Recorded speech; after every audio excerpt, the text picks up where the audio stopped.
Ya, pemirsa, masih dalam rangkaian acara Musyawarah Nasional Himpunan Pengusaha Muda Indonesia HIPMI yang diselenggarakan di Bandung dari tanggal 11 sampai dengan tanggal 13 Januari. Saya dapat kesempatan yang sangat istimewa karena bisa berbincang bersama dengan Bapak Shalih Husin, Menteri Perindustrian. Pak, apa kabar Pak? Selamat siang Mbak Maria. Selamat siang, dan tentunya pemirsa Sindo TV sekarang sedang menyaksikan acara HIPMI ini dan juga perbincangan kita nih Pak, bicara mengenai industri. Banyak pengusaha muda di sini ya, ramai sekali. Betul. Seluruh Indonesia. Iya. Kalau Anda melihatnya, apa yang harus mereka perhatikan di industri di Indonesia? Ya, saya kira yang paling pertama adalah saya mengucapkan selamat kepada teman-teman HIPMI yang bermunas, dan mudah-mudahan ini terpilih ketua umum yang betul-betul dapat mewadahi para pengusaha-pengusaha muda untuk melakukan aktivitasnya dalam mengembangkan industri di tanah air.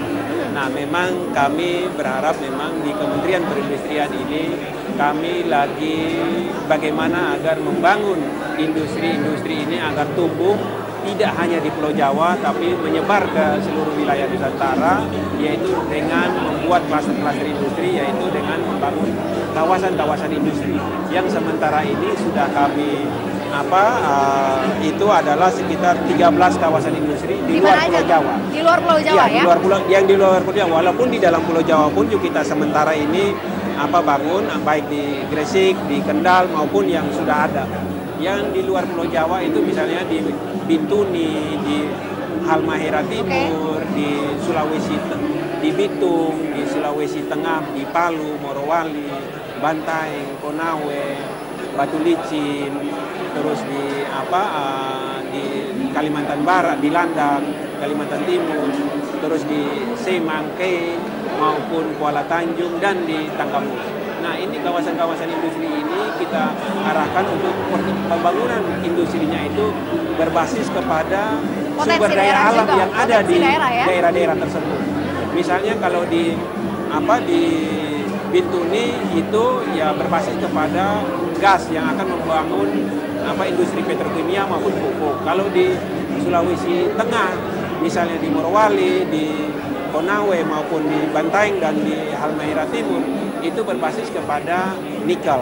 Yang akan dikembangkan adalah ferronikel, dan terus dia akan diteruskan ke downstreamingnya, industri lanjutannya dibuat misalnya stainless steel dan industri antaranya, termasuk industri sampai industri akhir. Dari sekian banyak kawasan industri, pemain-pemain lokalnya sudah cukup banyak ikut bergabung Pak? Banyak juga, seperti kan saat ini juga seperti ada teman-teman dari HIPMI ini juga adalah para pengusaha-pengusaha tangguh yang ada di daerah-daerah tersebut, baik yang udah kelas atas maupun sampai yang menggeluti usaha-usaha industri-industri kecil di daerahnya masing-masing.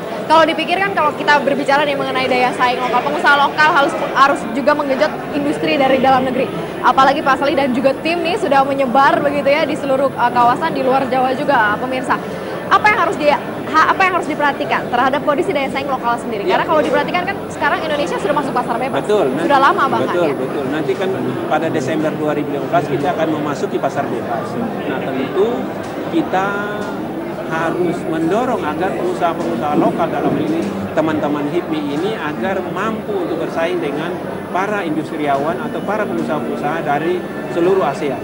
Nah, tentu apa yang harus kita lakukan agar kita memberikan dorongan, memberikan motivasi, memberikan pelatihan atau pendampingan kepada para teman-teman pengusaha HIPMI ini agar mampu untuk bersaing dengan para pengusaha-pengusaha dari berbagai macam negara di ASEAN. Saingannya siapa? Tapi kadang-kadang birokrasi ini suka agak-agak yang paling berbelit-belit utama nih Pak. adalah tentu bagaimana kita memudahkan rantai birokrasi yang selama ini misalnya di dalam mengurusin izin itu membutuhkan waktu, seperti yang tadi dipaparkan oleh Bapak Presiden. Kadang membangun suatu pembangkit listrik membutuhkan waktu kadang sampai 2 sampai ada yang sampai 6 tahun. Nah, inilah dipangkas, termasuk perizinan yang selama ini harus berbelit-belit, ini akhirnya sekarang itu kita membuat di satu pintu, sehingga perizinannya pun akhirnya lebih mudah, sehingga pengusaha itu tidak diombang-ombangin, tidak dibawa ke sana sini, sehingga cukup melalui BKPM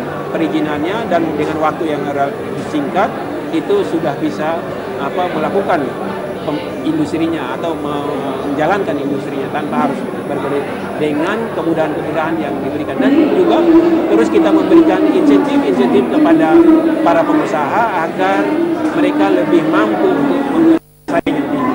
Mampu memiliki daya saing yang tinggi begitu ya. Nanti Bapak juga akan berdialog dengan anggota HIPMI dan juga nanti calon ketua umum yang baru juga nih ya. Bapak akan lebih menitik beratkan konsentrasinya ke bagian mana nih kepada pengusaha yang baru? Salah satu adalah industri maritim. Industri maritim ya Pak ya? Nah, industri maritim itu ada banyak. Misalnya bagaimana kita membangun yang sementara ini, misalnya katakan industri galangan kapal yang sama ini kita kan agak sulit berkembang. Nah, sehingga kita saat ini telah memberikan insentif berupa membuat harga untuk impor bahan bakunya itu kita nolkan, sehingga si industri galangan kapal lebih mampu untuk berdaya saing. Sekarang di berapa persen Pak? Walaupun sekarang belum 0% ya Pak ya? Enggak, sekarang ini untuk impor bahan bakunya kita nolkan. Sudah nolkan ya? Iya, dinolkan. Tidak perlu harus bayar pajak. Terus yang kedua adalah industri. Misalnya saat ini kita masih mengimpor garam untuk garam kebutuhan industri. Nah, ini yang terus kita dorong agar garam industri ini bisa diproduksi di dalam negeri sehingga kita tidak lagi mengimpor. Tidak lagi mengimpor begitu ya. Emang berapa sih? Tapi kan ini harus bertahap. Nah, itu dia. Kalau sekarang dilihat dari presentasinya sekarang seperti apa perkembangannya? Memang kendalanya salah satu adalah pengurusan pembebasan lahan. Nah, lahan yang masih menjadi masalah karena ini kita tidak bisa langsung karena itu adanya di daerah, di Pemda. Nah, maka itu kita harus bersinergi dengan di daerah sehingga masalah lahan ini selesai sehingga industri garam nasional dalam ini untuk garam industri ini bisa tumbuh. Nah, karena untuk garam industri memang ini tidak bisa dimakan.